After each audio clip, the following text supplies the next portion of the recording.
Oi, gente, tudo bem com vocês? Eu espero que todos estejam bem. Eu tô aqui pra trazer mais um vídeo de casa pra vocês. Eu espero muito que vocês gostem. Deixem o like de vocês, deixem o comentário de vocês aqui embaixo também. Deixem o feedback do vídeo aqui pra mim saber o que vocês acharam.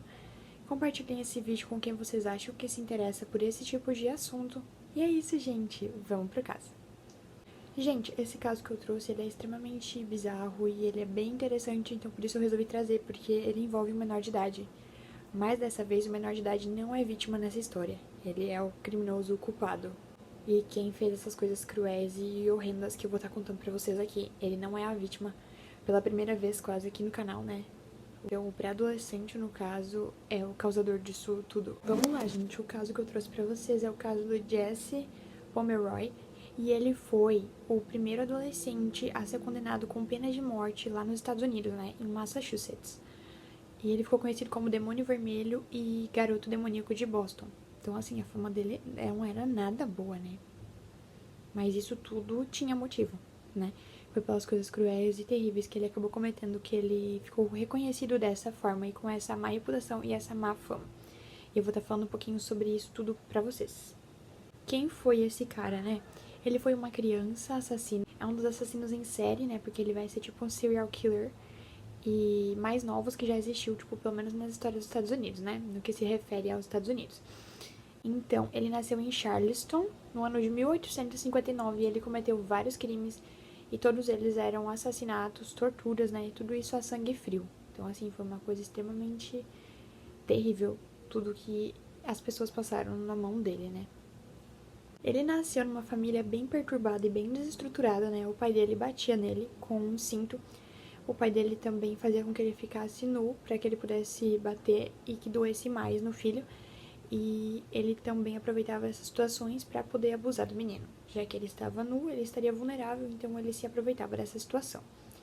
O pai dele também ele era alcoólatra. Há relatos de que o pai dele tinha nojo do olho dele, porque ele havia nascido com uma condição que fazia com que a parte branca do seu olho cobrisse tudo, até a pupila. Então ele tinha essa deformidade, vamos dizer assim, essa condição genética, acredito eu, pelo que se tem de relato sobre, que é genético. E ele tinha também cegueira e acreditava que o pai dele tinha nojo disso, e o pai dele deixava bem claro isso pra ele. Então, por conta disso, ele sofria bastante em casa já, e ele sofria bullying por parte de outras crianças também, por essa condição que ele tinha. Então, ele acabou se tornando uma pessoa muito solitária, né? E isso fez muito mal pra ele também, e provavelmente agravou os comportamentos que ele já tinha dentro dele, né? Os comportamentos inativados de psicopata, que ele mais tarde vai ser classificado, né, como um. Então, ele provavelmente foi estimulado de alguma forma ali e fez com que esses comportamentos eles fossem externalizados. Então, fez com que ele colocasse essas atitudes que ele tinha internamente, colocasse pra fora, né? E ele cometesse os crimes que ele cometeu. Outra parte que a gente tem que mencionar aqui, lembrando que nada justifica os crimes que ele vai cometer aqui à frente, que eu vou estar citando pra vocês. Mas a gente pode observar que ele não teve estrutura nenhuma para crescer, ele não teve base, fundamento nenhum, e que isso sim pode ter influenciado com o seu comportamento agressivo ali para que ele viesse a fazer o que ele fez. Mas lembrando que nada, absolutamente nada justifica tudo isso que foi cometido. Nenhuma situação passada pode justificar o seu presente ou o seu futuro. É o que você faz agora que define o seu presente e o que você vai fazer lá na frente vai definir o seu futuro, né? Ou o que você faz agora vai ajudar a definir o seu futuro também. Então, assim, a gente tem que lembrar que não podemos justificar pela infância dele sofrida ele ter virado a pessoa horrível que ele virou. Outro detalhe que a gente tem que mencionar, que provavelmente tem grande parcela de culpa na formação do comportamento agressivo, psicopata desse menino, foi as obras que ele lia. Ele lia obras muito violentas, extremamente violentas e super sangrentas. Eles acreditam muito, né, os especialistas, que essas obras podem sim ter influenciado muito no que se refere à formação do caráter e do comportamento desse menino.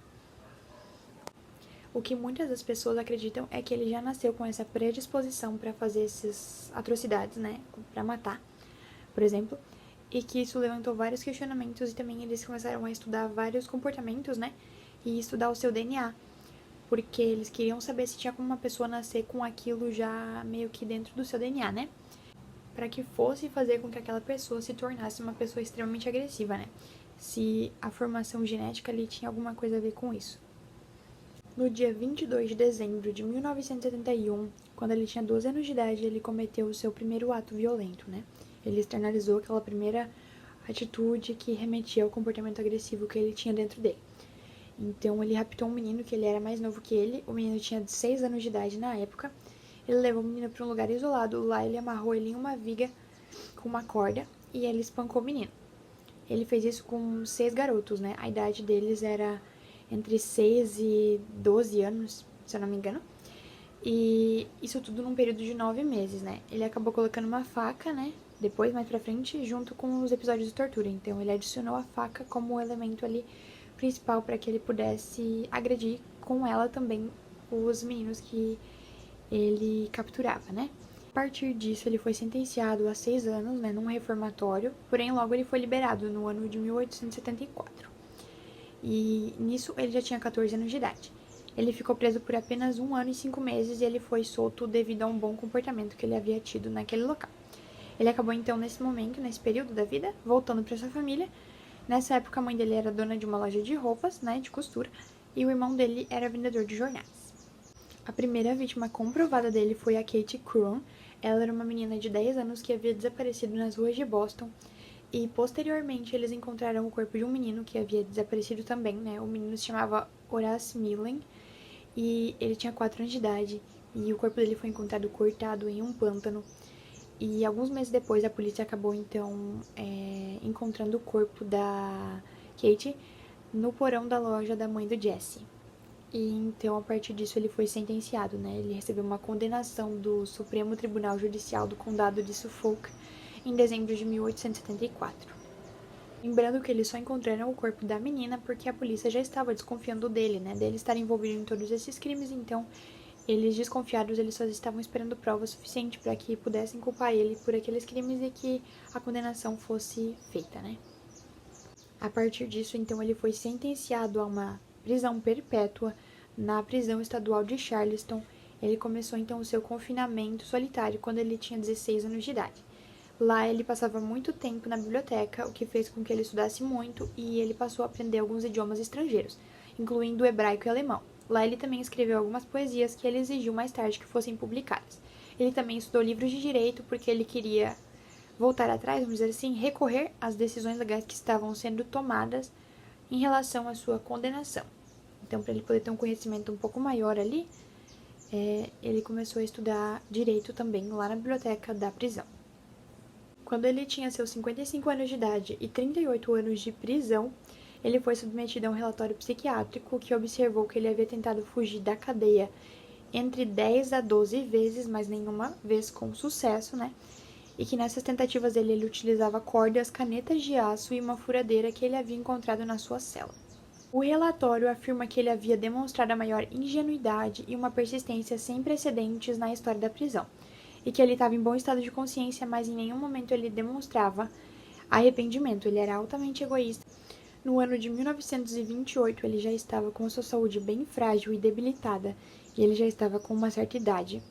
Ele então foi transferido para um hospital chamado Bridgewater, que é um hospital de criminosos insanos, e lá ele acabou vindo a falecer devido a complicações de saúde com 70 anos de idade. Ele morreu no ano de 1932. Ele não tinha um diagnóstico específico concluído, ou se ele tinha, eles não divulgaram isso. Mas eles acreditam que ele era uma pessoa sádica e que era também um psicopata. Psicopata, para explicar para vocês, são pessoas que têm desejo de fazer o mal aos outros e não sentem nenhum remorso, nenhum arrependimento, nenhum sentimento com relação a que o outro vai sentir com aquilo. Não tem nenhuma empatia, absolutamente nada, assim, são pessoas extremamente frias e insensíveis.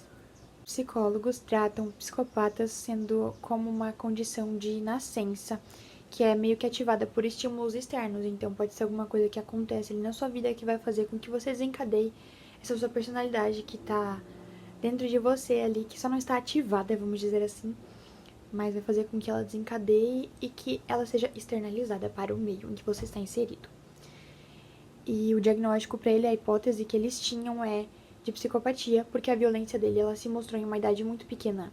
Ela começou com 12 anos de idade, então assim, ele era muito novo quando ele começou a cometer essas atrocidades. O FBI mais tarde classificou ele como sendo um assassino organizado, porque ele planejava muito bem os seus crimes, ele era metódico e ele tinha a intenção de matar. Ele era cuidadoso e não deixava evidências para que eles não descobrissem e não chegassem até ele, né?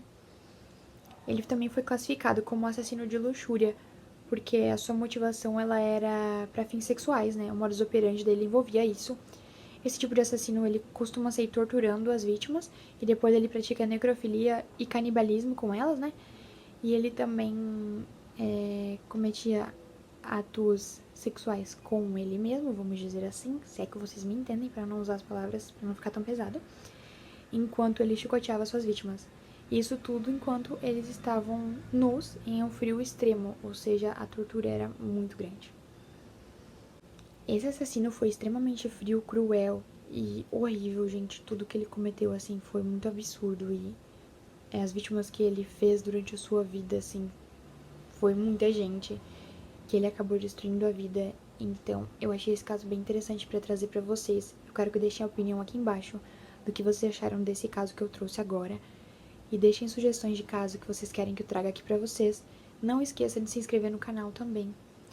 E é isso, gente. Esse foi o vídeo. Espero muito que vocês tenham gostado. É isso. Até o próximo vídeo. Tchau.